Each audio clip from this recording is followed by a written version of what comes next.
The following is a special presentation of Tony Kurre Radio. Good morning. Welcome to the Kurre and Klapow Show. We're running just a few minutes late this morning. Some morning traffic.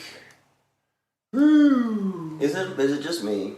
This is my get off the lawn moment. Go, baby. Okay. Go. I love it. So, I've been here a long time, and so I really can't remember. And people in California, when it rains, they lose their minds. And the other thing in California driving is nobody will let you over. It's a very aggressive 8 lanes on the highway. Yeah. It's on. Yeah.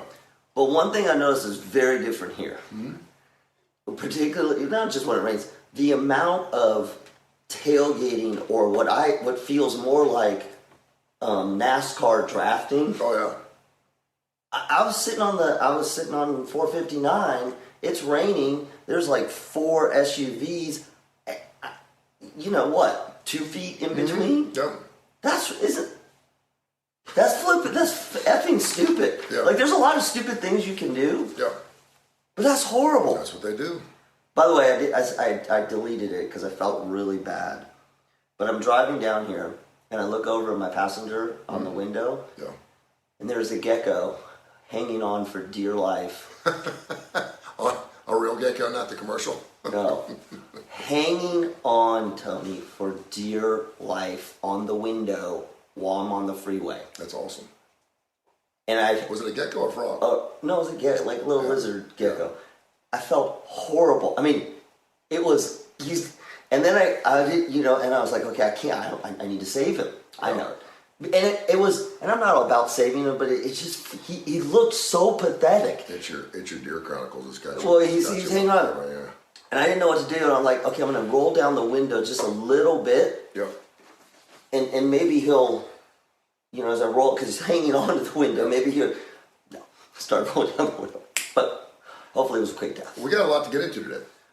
We're going to be on Fox 6 this morning about 9:35. Yeah. We're talking about Valentine's Day. And I just kind of threw out that idea, and I love it because I think it's going to be a good debate. Is it better to be single or married on Valentine's Day? I have a lot of clients who are both. Mm-hmm. And we've been both. Yeah.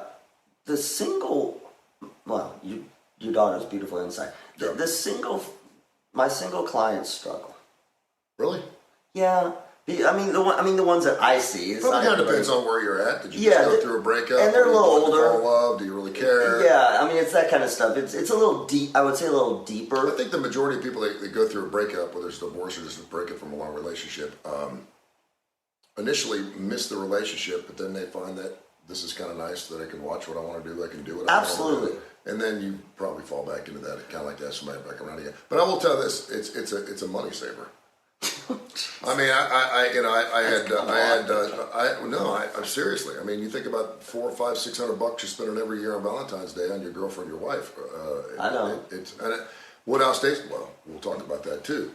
Woodhouse Day Spa.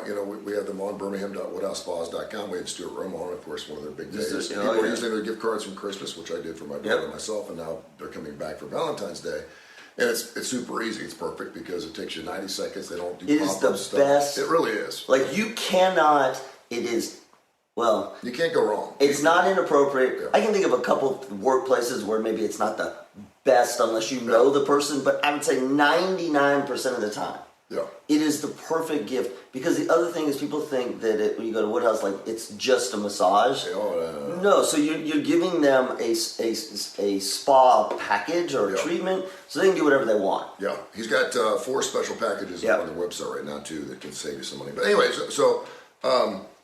but yeah, it's just I remember that anxiety that I used to feel a couple of weeks out, going, okay, when you're with somebody for 20 years, or what am I going to get him now? Now I have a good friend of mine. That this is when I was just married for like the first few years, and Valentine's Day was still special, and you wanted to go up and above, and you have to do the candy and the chocolates, and then okay, that's not enough, you have to do something else. And I'd say, what are you and the wife doing for Valentine's Day? He's like, same thing we do all the time, nothing. We're watching a movie and get a pizza. Mm-hmm. And I'm like, really? Yeah. And he's like, yeah. He goes, you'll figure it out. You'll know. We don't do it. And I said, dude. And then I was newlywed. I was like, dude, this is a special day. Every day is a special day, but you get it. This is the one day where they expect something a little bit more than what you normally do. So you really have to step in. Like, Well, he's divorced now. He's divorced now. So, And he's like, you know, he's like, you may have had something there, because when you start taking things for granted, well, yeah, and start going, we don't, it's Valentine's Day and we got kids, we got things going on. exactly. But that's one of the problems. That's a red flag. I'm just It telling is. you need to make that day a special day. It It doesn't mean you have to have Right. rose petals on the bed, Right, exactly. and you don't have to have sex on Valentine's Day, although it's nice, particularly if you haven't had it since the last Valentine's Day. But you do need to treat it that's a little more special, and it's okay if it's a one-way street. A lot of guys are like, I'm always doing all things, it doesn't matter. No. We know this about the ladies. This is about Valentine's Day. But do it. It's nice when guys are appreciated and stuff, but Do something I always say this, particularly Valentine's Day. I mean, it goes for every holiday, whatever. Try to do something from the heart. Yeah. It is better. Oh yeah. It is better to write a card or a handwritten note than to get flowers. No doubt. It is. I mean, the flowers thing is great. We into this in my house all the Don't time. use the Hallmark saying in the card. Just say. Oh God, no! Don't. As a matter of fact, get a blank card. Write your own. Yes. Card. Because if they're reading that stuff, it ain't coming from you. Well, and by the way, the cards cost like $8 now for a card. Yeah. Well, now they do everything but kiss your girlfriend for you. That's right. Music and everything else. All right. I got my 10-year-old's question of the day. Oh my God. I'll give you the answer because I asked her this morning. I said, Lila, what would be better for Valentine's Day, to be single or married? I'll tell you what she said. I may save that for Fox 6. But she also had another question the day she threw at me the other night. I was like, jeez, man, it's a killer. We'll talk some NBA. Did I tell you, by the way, I'm feeding her these questions? What you're doing? We'll talk about Madonna a little bit. Ooh, yeah. And then we'll get into some birthdays. Today's National Pizza Day. I didn't want to say this, and I want to be Debbie Downer on our first segment here. We do about 3 or 4 You're segments. never Debbie Downer. Ever. I was on the way over here, and I dropped my kids off at school, and I was on the way back. I was stuck in traffic, and so and I get a phone call from this phone number that's got like 17 digits in it. And I was like, and I answered it, and it was my friend Andrew Goff. And is he not well? Well, no, he has a home in Istanbul. Oh, yeah. And I reached out to him. Andrew Goff is all over the place. Yeah. History Channel, Smithsonian. He's an architect of adventure. He's a scientist. The guy's just an amazing guy. If you pull up Andrew Goff, it's Gough. And we're trying to work out doing a podcast together. If he's not so flipping busy, but he goes all over the world and he does all these investigation stuff. And he's super famous. Anyway, I reached out. I said, man, I know he has a house in Istanbul. And he's got a house in Chicago and one in London. I said, please tell me that you're doing okay. And he's like, Tony, it's hell on earth. And I mean, our thoughts and prayers go out to those people. We say those things, and it's all we can do. I heard a woman on NPR on the way in, and at this point, she's like, the host is like, tell the people out there what you need, what you want. Well, she said, we haven't seen anybody in 3 days. There's no help. It's like we don't exist. And she's like, I get it. They live, and it's 0 degrees. Yeah. She's got her 2 kids. They're in a tent. Yep. And so our thoughts and prayers, I mean, over 10,000 people. Over 10,000 people have been killed. Oh, it's 17. Oh, is it 17 now? 17,000. Well, that's over 10. Yes. It's weird too, because when you're talking about our country, if something like that happened here, we have the resources, the money, the finances to fix it as quickly as we possibly can. There's this thought, it's weird because it seems like lives don't mean as much. We don't think lives mean as much when there is mass casualty. When you lose 3 people in a family, it's like, oh my gosh. When you lose 30,000 in a natural disaster, for some reason we minimize the importance of each and every life because there are so many. That's exactly. And the other thing is we think to ourselves, well, look what they're living in. It's usually a poor area. The construction's not as good. We almost think that they don't deserve it. What were you thinking to live in that area? But you know why that goes for India, it goes for Syria. Yeah, Syria is going through a civil war right now, so those people are going to Turkey, and I mean, it's just an absolute mess, and we have it so flipping good here. Yep. If you're at your worst here, you don't have a place to live, you got no job, you got no money, you're broke, you're an addict, whatever. there are resources here. You can find resources to at least climb out and start making your life better. It may take years, but there are resources here. You can find a way. It's hard. But there, man, it's like, and it's just amazing because the numbers just get so, we get so desensitized by the numbers. And so think about this. I don't know what I'm saying. I don't know what. No, I understand. Two comments. One, for all the sort of global political strife, as soon as this happened, you instantly saw the headlines. Germany sending, Israel's going. Literally, even Canada. Yeah. Everybody's going. Which I don't know why. When I saw that headline, there was this like faith in humanity again, even the tragedy. I mean, it was nothing. There was no diplomatic negotiations. Boom, everybody's going. That's the first thing. I think the second thing is that we absolutely can't wrap our heads around that much devastation. We just our psyche doesn't allow it. Yeah. It just does not allow it. And so what we do is we distance ourselves, because to think that could happen to us is unfathomable. And the thing that's even more scary is folks living in that situation, whether it's war or even the idea, they have earthquakes a lot, the idea that they know that there's not going to be help even before.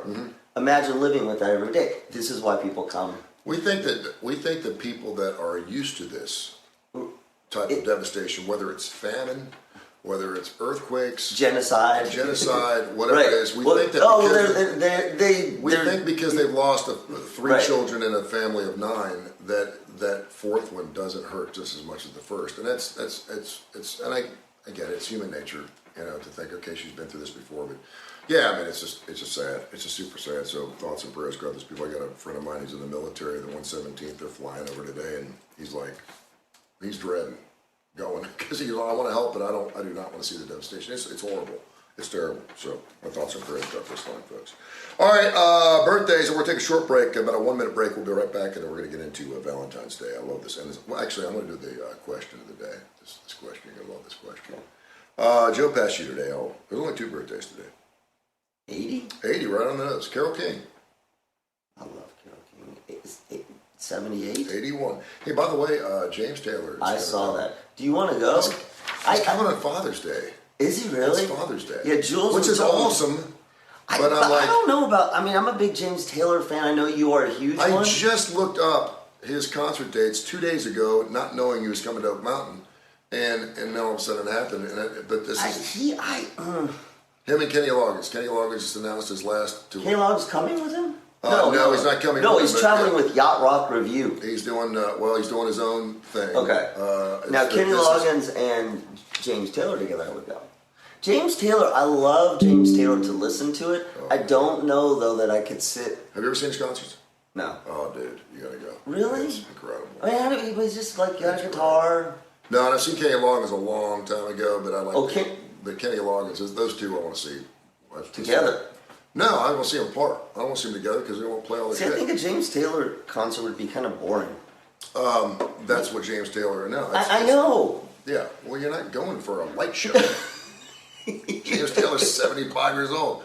The other thing is he can hit every note because of the way he sings. He doesn't strain himself. He's got a full band. I saw him at the BJCC concert hall when he was by himself with a tape recorder, and he played the background stuff with the tape recorder. It was a great show, but it was just him on stage. You didn't get bored? No. I feel like I just love his music so much. I grew up listening to his music. I was a Catholic geek. No, I love it too. Him and Carole King. Shower the people. Him and Carole King. I saw him and Carole King in Atlanta about 6 years ago. It was a great show. Carole King. She wrote half the stuff. She's so awesome. And she's like a soccer mom. Yeah. Today is reading the bathtub day. When was the last time you took a bath? I'm not a big... Well, you must have even more of it. Like, part of the reason I don't like... Our bathtub, we have like a, jacuzzi, whatever bathtub, but it's too small. Yeah. You must have a hell of a... How do you even... I haven't taken a bath. Because your legs and your head... I've gotten in a jacuzzi tub on vacation maybe 4 or 5 years ago. But isn't it uncomfortable for you? Yeah, it's not fun. You know, I was just I don't thinking wanna with the NBA, what is it like for like Kevin Durant to sit in a Well, they're bathtub? millionaires. They can have their own It's special like a made tubs. swimming pool. Yeah, but I don't want to sit in my own muck. Yeah, no. It's amazing how much kids love baths. So probably because maybe if I got in there with a truck or something, a toy truck or something, I had something to do while I was in the bathtub. Maybe I'd spend some time in there. Today is Toothache Day. Was that the dentist? This is the day. Do you know who the saint of dentistry is? You Catholics. Saint Apollonia. Yeah, that's what I thought. I said I didn't even know there was a Saint Apollonia. Saint Apollonia, at some point, through torture, had all of her teeth pulled, and so she is the Saint of dentistry? She's a saint of dentistry. The Catholics got a saint of everything. Yeah, y'all We probably really have a do. saint of bathtubs. Today is Tuesday. Do you think Apollonia knew that when Apollonia's parents She knew? didn't know why they were pulling her teeth. No, not that Apollonia. Apollonia. No. From Prince. From Like, Prince? you think that? You think her parents No, knew that she's she got was some, saying? she's got some nice teeth, Go there, ahead. man. Today's National Pizza Day. Give me your perfect pizza. Give me the crust, pan, thin, hand tossed, and then your toppings go. So, I like thick, not thin, but I don't like. I'm not a huge like Chicago style. I don't like. You're not the a super, Tortuga guy? No, I like just normal thick. Yeah. The original. Hand whatever. tossed. Hand tossed. That's normal thick. Yes. You know, I typically am the sort of vegetarian thing, but really my all-time favorite, and I remember this as a kid because my parents would order this and I thought it was the grossest thing in the world, Canadian bacon or ham and pineapple. Pineapple's good. I like juicy. those two. Like, if I had to pick one, that's what I would do. I was in New York once, and I had friends who said, you haven't had anything to you haven't. And so I got the New York style meat. Yeah. And they served, so it was big, and they brought the table, they brought the hot pepper flakes, and then they brought raw minced garlic. Yeah. And you put all that on, and you hold the piece of pizza, and the oil's dripping down your elbow. Yeah, you fold it up. And you instantly get meat sweats. Oh, yeah. Ugh, this makes me sick. Oh, that sounds delicious. That was before my healthy days. I used to eat at Davenport's all the time. Mountain brick, that's good. It's a thin kind of thing. But you know what I started doing? I went to Publix and made my own. Yeah, we do that all the I time. make the best damn pizza. Do you make the dough? No, I get the pre-rolled dough as long as you use it the first couple days. Yeah. I make my own pizza. Yep, we do It's that all the time. best Make your own. pizza you Absolutely. will ever make. My kid, I thought my kids were gonna hate it because they want to go to Domino's pizza. No, make your own is like it's kind of fun. Dude. Put the toppings on. They love it. It's Do you have a pizza stone? I don't have a You pizza can stone. get. It's worth it. Get I a have an pizza oven. stone. I have an Get, oven. no. The pizza stone goes into the oven. Yeah. And it makes the bottom of your pizza like a pizza. I might I get you get that. green pepper, onions, extra do sauce, green extra cheese, and pepperoni. And then the last time they actually put jalapeno peppers on my pizza. Did you like it? And I did. Really? And I'm not a big jalapeno guy, but it was No. good. But black olives, I can't do olives. Oh, That's black what I olives, got. okay. Yeah, huge problem. We need to take a break. All right, I'm going to take a Now quick I'm break. hungry. Coming up next, if you weren't going to die by natural causes, how would you want to die? Geez, tell me That the story. is the question I get from my 10-year-old the other day. And her answer is fantastic. I need to talk So, to you. so you got 1 minute to think about how you could die. If you're not going to die of natural causes, how would you want to die? Spontaneous combustion. Okay, we'll have your answer come up here next, right here. And we're on Fox 6 at 9:35 this morning talking about Valentine's Day. We'll get into that as well. Come back in 1 minute. This has been a special presentation of Tony Curry Radio.